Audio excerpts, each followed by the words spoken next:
bidang investasi, penciptaan lapangan kerja, pariwisata, dan antara. Untuk pertama kali dalam sejarah, pengemudi ojek online menerima bonus hari raya. Pertama kali.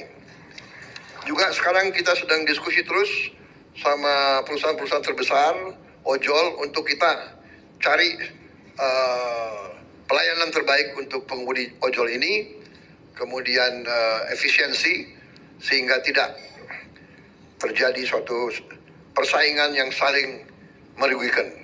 Tapi kita ingin supaya lapangan kerja ojol ini, pengemudi ojol ini terjamin.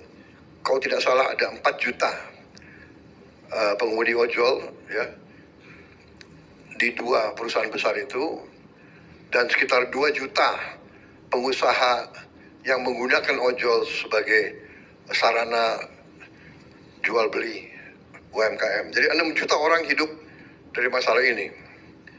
Kemudian upah minimum provinsi kita sudah naikkan 6,5% sampai 6,5%, tertinggi dari beberapa tahun yang sebelumnya.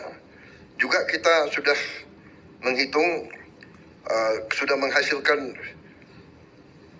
mungkin hampir dengan 1 juta lapangan kerja baru di SPPG, dan mungkin tahun depan akan mencapai minimal 1,5 juta yang kerja langsung untuk SPPG. Kita punya 30.000 SPPG nantinya kalau berfungsi semua. Tiap SPPG, tiap dapur membutuhkan 50 orang bekerja.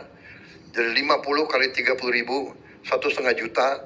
Tiap dapur sekarang rata-rata menerima supplier yang jual telur, yang jual sayur, yang jual macam-macam itu rata-rata 15 per dapur. Masing-masing supplier mempekerjakan minimal 5-10 orang. Jadi kita bisa bandingkan multiplier effect daripada ini. Saya kedatangan rombongan dari Rockefeller Institute. Mereka meninjau MBG kita dan mereka mempelajari. Dan mereka sampaikan bahwa kita ini sedang disorot oleh dunia, program kita. Dan dia mengatakan menurut dia ini program yang terbesar, roll out-nya dan paling cepat. Dan dia sudah meninjau beberapa. Dan dia mengatakan sekarang ada 112 negara yang ikut program atau melaksanakan program ini. Waktu kita mulai, kita berada di negara ke-78 atau 79. Sekarang sudah tambah lagi sekian puluh negara yang merasakan pentingnya MBG ini. Dan dia katakan $1 yang dikucurkan untuk program MBG ini, dampaknya itu, hitungan mereka antara $5 sampai nanti di ujungnya $37. Anda bisa bayangkan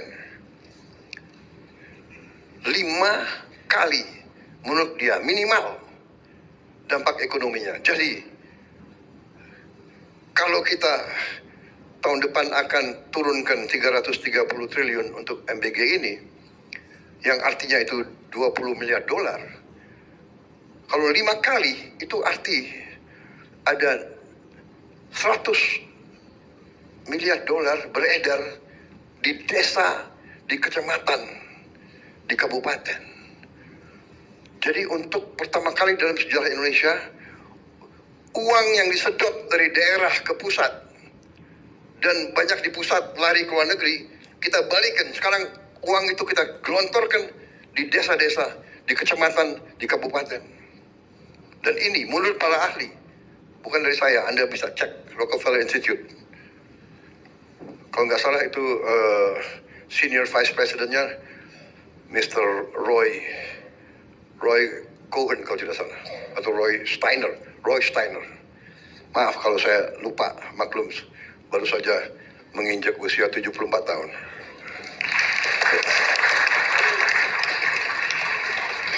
Terima kasih, ucapan selamat saudara-saudara.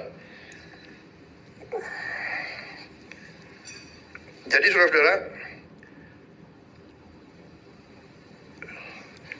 Juga pelaksanaan MBG kita menggunakan mitra 18.895 UMKM koperasi BUMDes yang jadi bagian dari ekosistem MBG.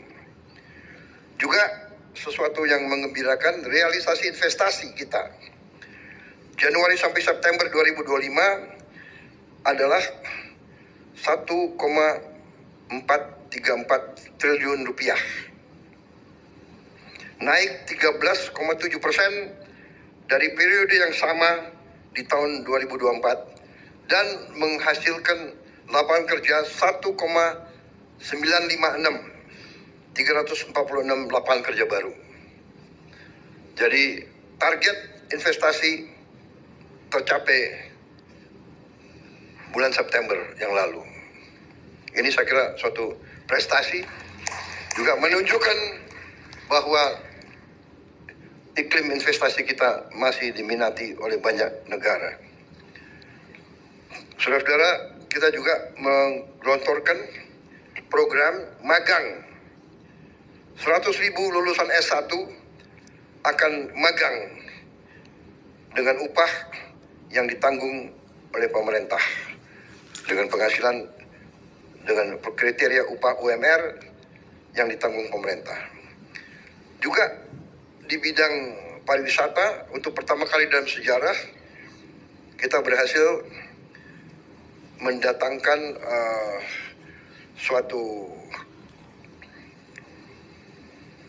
guide atau suatu penilaian dari Michelin. Michelin ini sangat terkenal, dan ternyata 33 hotel dan resort kita sudah mendapat bintang Michelin, 1 bintang minimal. Ini sangat penting di bidang pariwisata.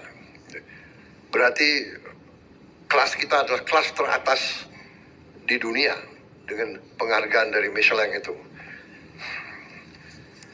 Jumlah wisatawan kita 1 tahun terakhir naik 12% menjadi 14,8 juta kunjungan.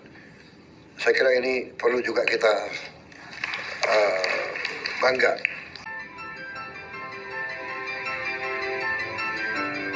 Karunia yang diberikan oleh Yang Maha Kuasa kepada kita sungguh sangat besar dan sungguh sangat beragam.